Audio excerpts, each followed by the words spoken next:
Hi students, let's continue third chapter circle from mathematics part second. I hope all of you are ready with pen and paper. So let's get started. We have studied tangent theorem in the last video. You can find link for that in the description. Let's recall tangent theorem. See the statement. A tangent at any point of a circle is perpendicular to the radius at the point of contact. Now I am going to write this statement in conditional form. See, this is conditional form of this statement. If a circle has tangent at any point, then tangent is perpendicular to the radius at point of contact. See, in this conditional statement, part after if word is called hypothesis, that means given thing, and part of that statement after word then is called conclusion. And we know that when conclusion and hypothesis are interchanged in a conditional statement, then we get its converse. Okay, so converse for this conditional statement can be written as, see, like this. If a line is perpendicular to a radius at its point on the circle, see here, this in this conclusion part we have used word tangent, but here that is we have to prove. So in the hypothesis we are not going to mention it as tangent, we are going to call it as a line perpendicular to a radius at its point on the circle. This is hypothesis in the converse, and conclusion is it is a tangent to the circle. That means in the converse of tangent theorem we have to prove that that perpendicular line to radius is a tangent to the circle. So here converse of tangent theorem can be written as, excluding words if and then, we can state it as a line is perpendicular to a radius at its point on the circle is a tangent to the circle. So here see what we are given. Here consider one circle with center M and Mn is its radius with its end point N on the circle, and L is a line passing through this point N and perpendicular to radius at this point N. So here we have to prove that this line L is a tangent to this circle at point N. That means we have to prove that this N point is the only common point between line and circle. See here, if we consider any point P on this line, and if we join center of circle with this point P on the line and join this segment MP, then we find that here triangle MNP, see, triangle MNP is a right angled triangle, is a right angled triangle. Okay, so here in this right angled triangle, angle N is of 90 degree. This is we are given, and side opposite to 90 degree is hypotenuse. So here MP is a hypotenuse, and we know that hypotenuse is the greatest side of right angled triangle. So it is greater than side MN. Now let's discuss this concept, how hypotenuse is the greatest side in right angled triangle. For this we have to consider one property which we have studied in the 9th standard. See what is that property. If it is about sides of triangle, if two angles of a triangle are unequal, then the side opposite to the greater angle is greater than side opposite to the smaller angle. See with the help of figure what this property says.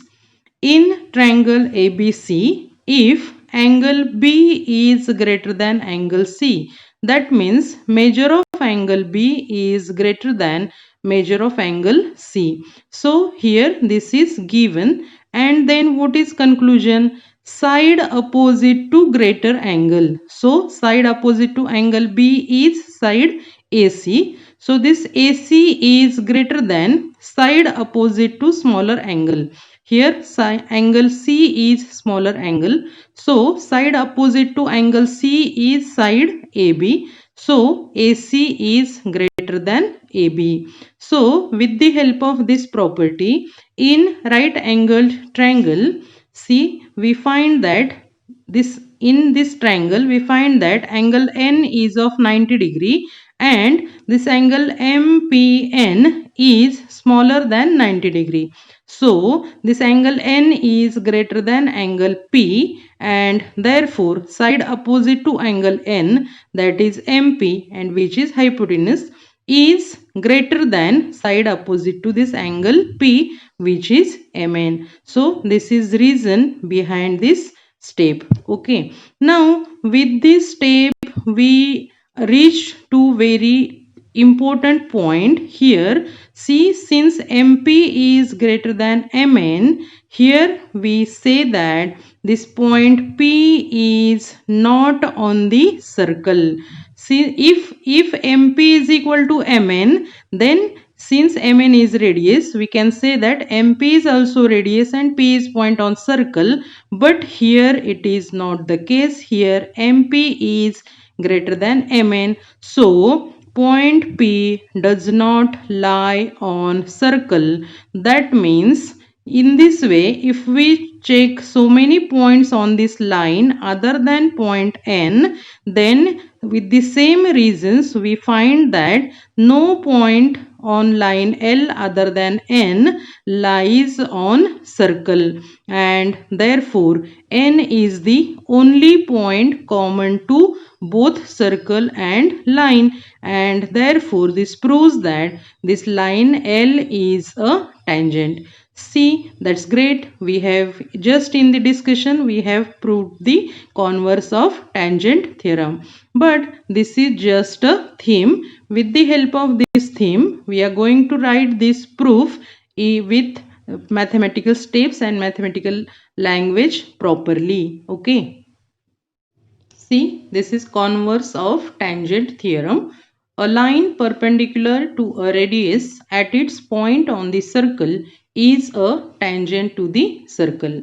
Now, for writing proof, first thing is to draw figure. So, see here, we have to draw figure like this, which contains a circle with center M and Mn as its radius with its end N on circle, and line L passing through this point N, and for proving we have considered this point P. So in figure you show that point P and join MP. So figure should be like this, and after figure we have to write down given things.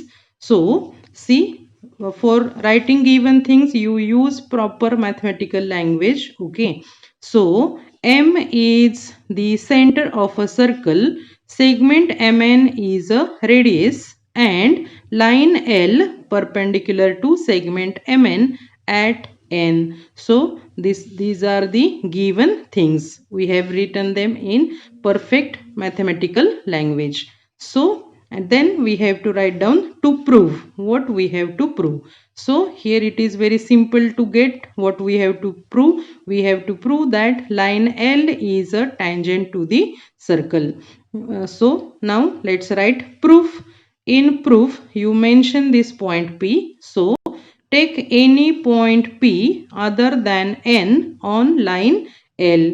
Then draw segment MP. So we have mentioned this point P and mentioned about this segment MP. Then see here, in triangle MNP, Angle N is a right angle. So by joining this MP, we have this right angled triangle in which angle N is a right angle, and so side opposite to this is the hypotenuse. So segment MP is hypotenuse, and therefore segment MP greater than segment MN, and therefore we conclude that as segment MN is a radius, point P can't be on the circle. Okay, since distances are differ from each other. So here we conclude that no other point except point N of line L is on the circle, and therefore line L intersects the circle in only one point N, and therefore line L is a tangent to the circle. We know that definition of tangent: a line which intersects circle in only one point is a tangent to that circle.